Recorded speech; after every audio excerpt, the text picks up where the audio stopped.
Good morning. Happy Monday. All right. Good Monday. Jamie and I are matching. We look, we're in the same vibe today. Yeah. Kids are back to school this week. First day of school vibe. Yeah. Ours starts later this week, but at least we're kicking it off.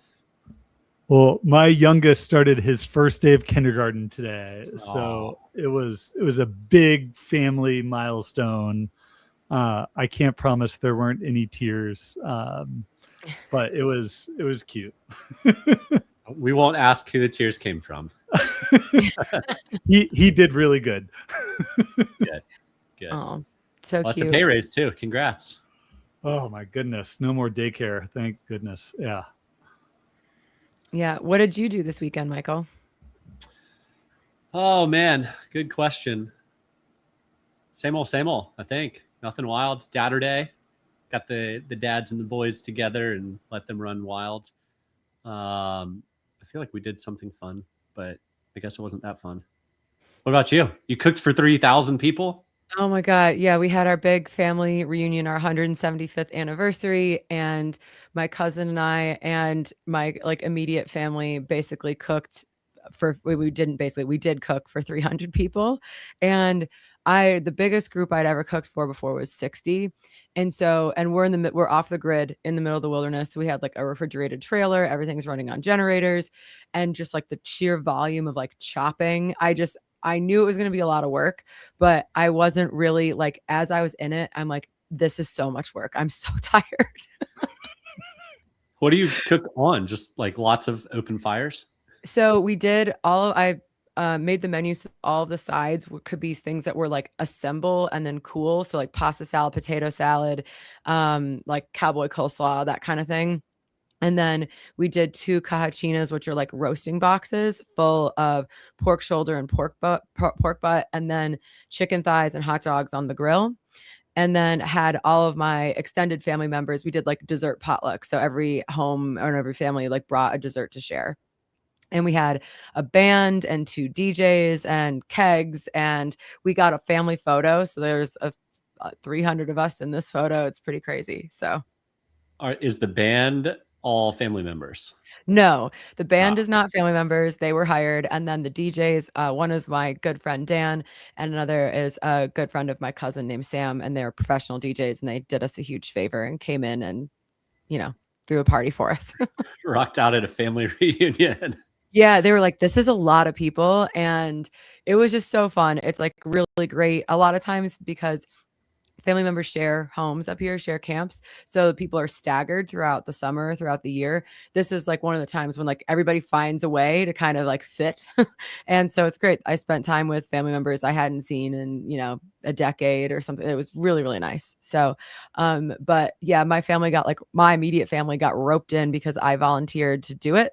So we boiled 100 pounds of pasta, 100 pounds of potatoes. I mean, it's just really astonishing quantities. On what surfaces? We got 2 huge crayfish boil or crawfish boil pots, and we're doing those. And then so that was it. Pulling a thing or 2 out of a southern tailgate. All right. Yes, yeah. exactly. Lots of propane. In New Orleans.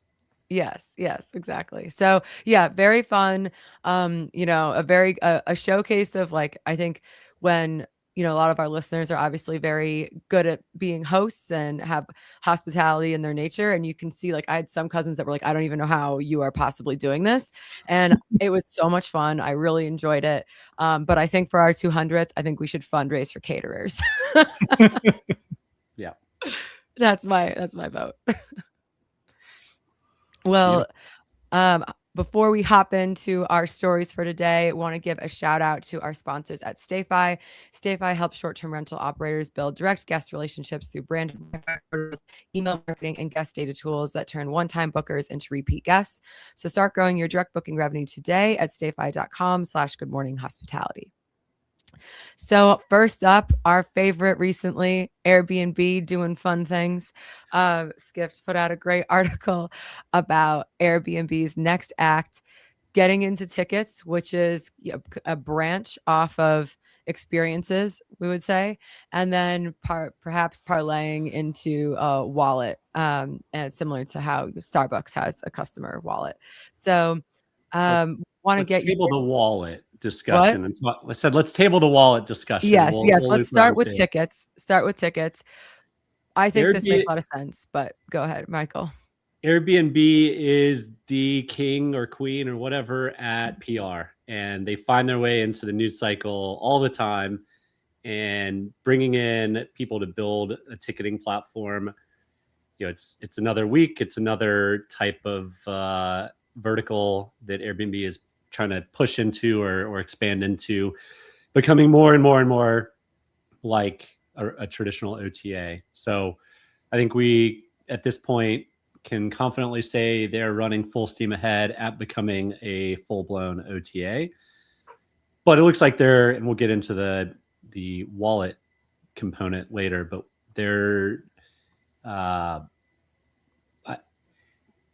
we'll see how it plays out. Doing this many things at once, I think, is going to be a big lift for them. Yeah, that's kind of my thought. Oh, sorry. Go ahead, Jamie. So I think this feeds exactly out of what they talked about in May at their product launch. Like they had really, with experience, pushed into what are the special experiences you can do on trips 2, 3, 4 into a market. And then what they realize is that the things that really do well are in first time trip and into a market. And a lot of those are tickets to the museum, tickets to the church. If you're going to Spain, you're going to Gaudi, you're going to Sagrada Familia, you're doing the things that you do on the first trip. And it's not necessarily you want this specialized tour with someone where you're going to go deep. You want to hit the highlights. And a lot of the highlights are just getting the tickets to the things you want to go to. So I really love this in terms of their strategy of like, how do we become an experiences OTA? And a lot of what you're buying on Viator, a lot of what you're buying on Get Your Guide are just tickets to things that already exist. And it is a lot of work, to your point, Michael. I'm getting into the reservation systems, the channel management for experiences, but that's what they arguably should have done in 2016 when they first launched experiences. Get into this ecosystem and then build out the customized stuff that really makes you unique. Well, I was thinking about when I heard tickets, I obviously had like the museum tickets and things like that, but I was like thinking concert and sporting tickets. And, there's been a lot of lawsuits and things like that with Ticketmaster and Live Nation, and they're basically like stranglehold on at least the American kind of ticket market. And so I'm wondering if, because that's kind of getting broken up a little bit, or at least there is movement to do that, if now that's one of the reasons why they're going to push full into this. Because I actually think I can see, okay, Taylor Swift probably isn't doing another Eras tour, but let's imagine she is. And and you're like, okay, if I can, yeah, I really hope she does.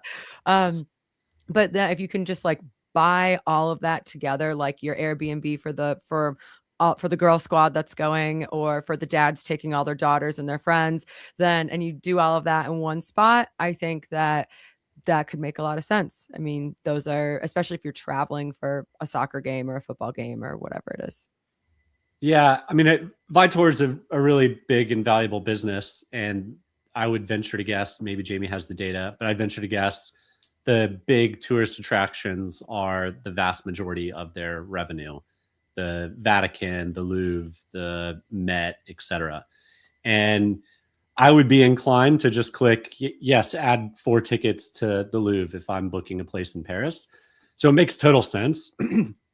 It just runs in the face of what Airbnb has always said they are, which is that individual, that special, that local experience, which is totally fine. This is a maturation step to becoming an OTA and not just a live like a local. But branding, I think they've got to figure out how to thread the needle with the branding that they built through the years that was so good and so dedicated to like individual host welcomes family for a wonderful stay. And now it's professionalizing to eventually stay in a Marriott and go stay at the Louvre. Yeah, well, they're after that sweet Tam, I also think that they're pushing out of like what we built the platform, and Live Like a Local is a relatively small piece of the overall traveling public. The platform has moved mainstream, and Brian said it on the earnings calls, like there's a different type of trip for a different type of person based on what the use case of that trip is. Like when we were just in Iceland, like we weren't booking concert tickets with the family, we're booking tickets to the museum. And like it is, yeah, I think I love how they are, as part of going more mainstream, moving outside of what they originally were to make themselves a more inclusive platform for the types of trips that are happening. So now on to the second component of this article, the wallet. Which is, it's more fun. So pre-show we were chatting a bit about this, and the comparison in the article is to Starbucks that has like over $1 billion or something like that in customer money just sitting on there that they're making interest on, that they're recognizing revenue on, all this stuff.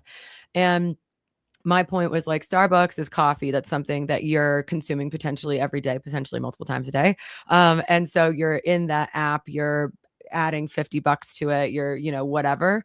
And that it might be more difficult, these purchases, even if it's an experience that you're doing semi-regularly. I don't see people using that wallet as much. But Jamie, you had some good counterpoints to this from personal experience. Yeah, and I have been trying to use the loyal, and they don't have Airbnb doesn't have a loyalty program, but I've been booking more and more hotels through Hotel Tonight, whether it's personal or travel. And then you do start to build up credits that then be used towards future stays. They get auto applied, but you do already start to see the sense of like, okay, the more and more stuff I start to book through Airbnb that are, and then accrue loyalty points or loyalty dollars as they are in the form today. Like you're not getting points, you're getting like, I've got $53 in my account to spend. And and you guys know how like you build money and it's like, oh, this is burning a hole in my wallet. You build points. So like, I don't know what a point is, but $53 to go and spend on something, like, what am I going to spend it on? So I do see, and the article talks about that this could be and will be the basis for future sort of financial transactions that they could be enabling through the platform. So I go and book a hotel, I'm going to come up to New York in a bit. And now I've got $100 that, okay, maybe I do want to go spend it on a concert and go to, who's touring right now, Mumford & Sons. Like, and they're like, all of a sudden I'm mixing a local experience with a trip I'm booked for work, and work's now paying for me to go on a concert. Yeah, I think on a personal note, I need to start kind of following your lead and booking. I've admittedly, I think I've used Hotel Tonight like once. So Hotel Tonight's a great platform. I like it. But it'll be, I always wonder when we're in our travel bubble of people who are so in touch with what's going on, like if what you're doing and how you're using the product is going to really spread to the consumers at large. Because I feel like right now there are so many different platforms like this that are trying to get your attention. Like if you're a Chase Sapphire Reserve person or an MX Platinum, and like, where do you dedicate your spending in your travel? And, it'll be, everybody's kind of competing for the same type of person. And that's what I think is really interesting, and who's going to win and what are the different travel behaviors for each of those different types of people. Well, the why you do it is clear. I just did a quick ChatGPT search. The SkyMiles platform that Delta owns is worth, according to GPT, an estimated $30 billion. Marriott's platform is worth just shy of that, estimated $25 billion.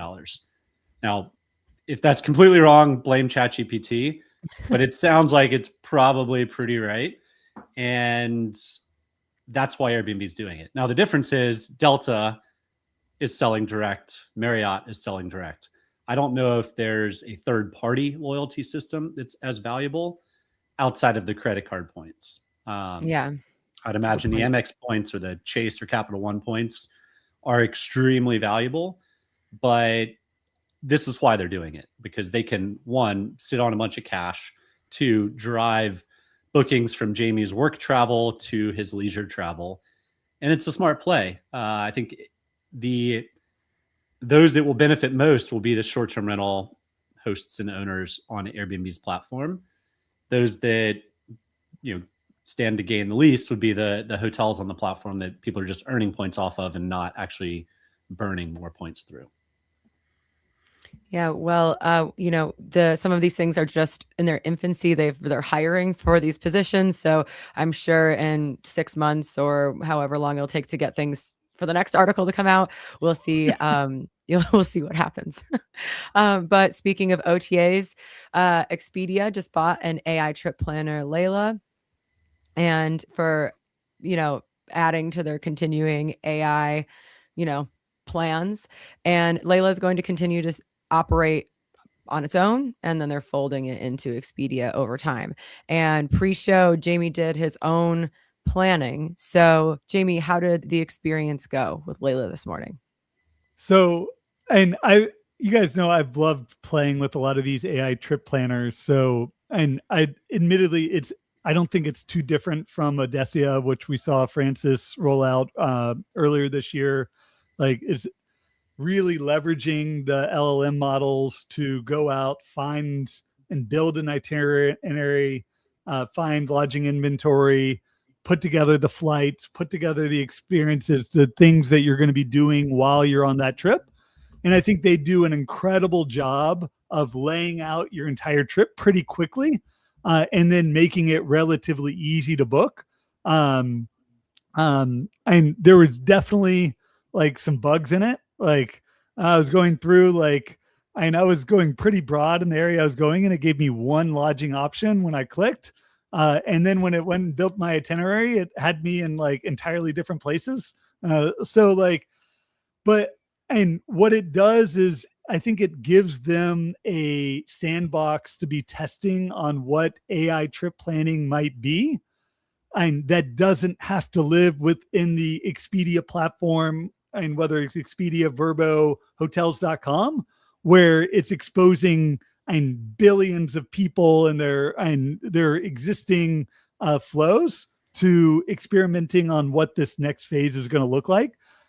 So keeping it separate, bridging in the Expedia inventory, and they've got the best B2B platform probably out there for bringing in all the different lodging experiences, cars, all that into it.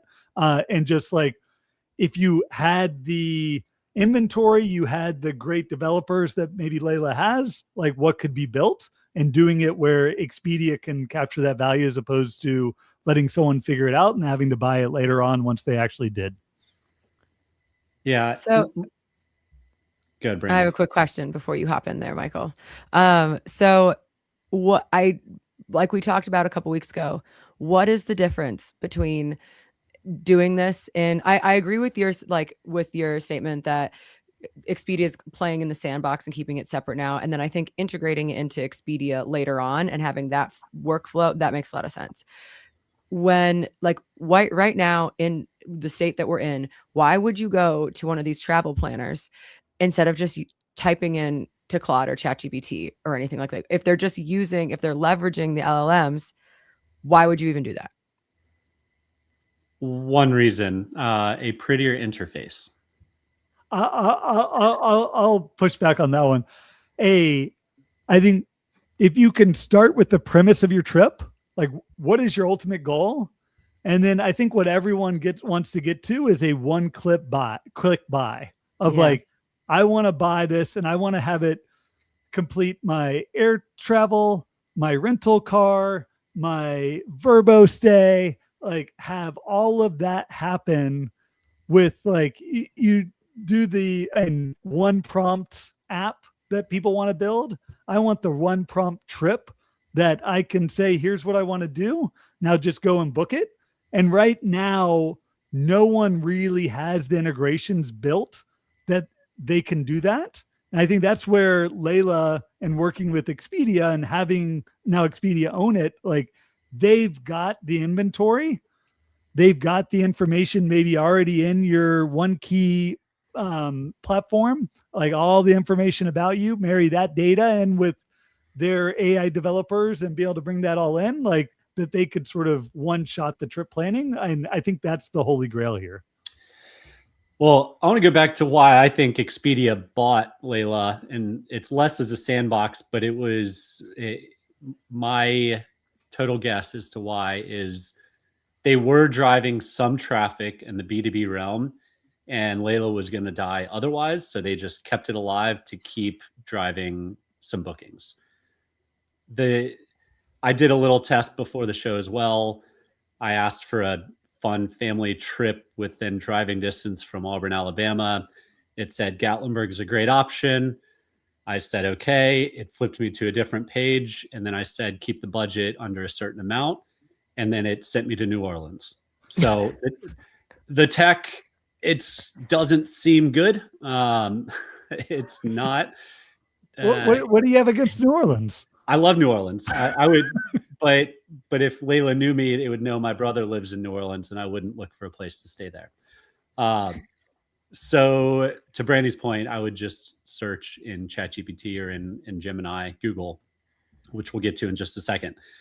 But my guess is Expedia just didn't want to shut down a channel, and so they just kept it alive. And it's just, obviously not for the tech. They might be buying it for the data that Layla's comprised over the past however many years, 3 years. But I can't imagine they didn't disclose the value, so I can't imagine it was a big payday for anybody. Yeah, that was my I was like, how much did they pay for this? And it says, 135 million trips planned, but like, does your trip that you just did count as one of those? Like, how many accurate trips have been planned? Right. I saw another number where it was like $1 billion in trips planned. It's like, but how many of those actually get booked? A lot of people play with things like this. I saw some rumors that this was more of a acqui-hire. Like they wanted to bring on the team. They want to keep this team and sort of developing separately, keep them in San Francisco, let it be and sort of skunkworks type of project. Like that makes sense to me with a big company like Expedia, where they launched, what was it, Romy last year, 2 years ago, where it was like their AI trip planning tool. Should have sued him for copyright infringement. Yeah. Gotten paid that way. We didn't see that do much or go, and I'm not even sure if that's still running, but yeah, it's always fun for these big companies to have a way to experiment. Well, we have another company experimenting with AI. I mean, it's just like, I wish that there was some other company coming in, because the companies in our space that are doing the most right now are obviously all the same big ones over and over because they have all the money to do it. So, but Google's AI pivot is using travel to kind of sell the story. And that makes a lot of sense. It's, I mean, at least especially to us, because we've been talking about how travel, it's like a great way to use AI right now, these LLMs, because you're giving so much detail to these prompts. We have, excuse me, IHG is now directly integrating with Google, and so you'll be able to see those search results pop up in like that AI overview. So it's the first of the big flags, but certainly not the last. Yeah. So Booking and Expedia have already done some levels of integrations with Google, and IHG has done it too.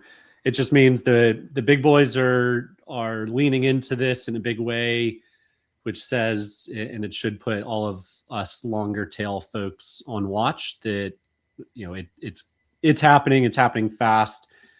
The ads that Google has had over the past quarter, it was a quarterly number, right?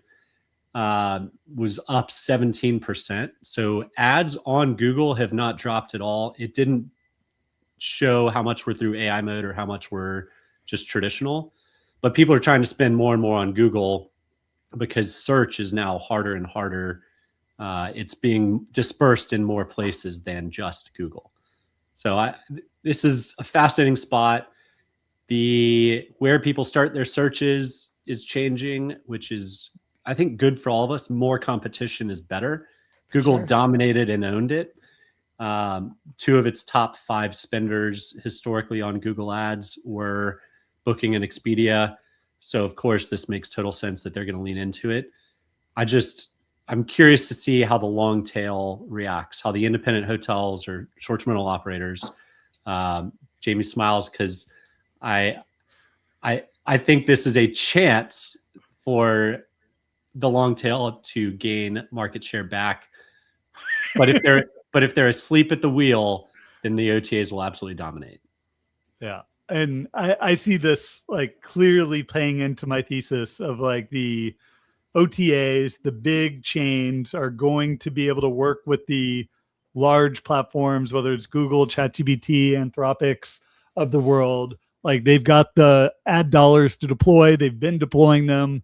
Like these platforms need to make money. Travel is what's supported them for decades. And like it, yeah, it's exciting to see the direct plays happening, right? If anyone was going to figure it out direct, it was going to be the IHGs, the Marriotts, the Hiltons.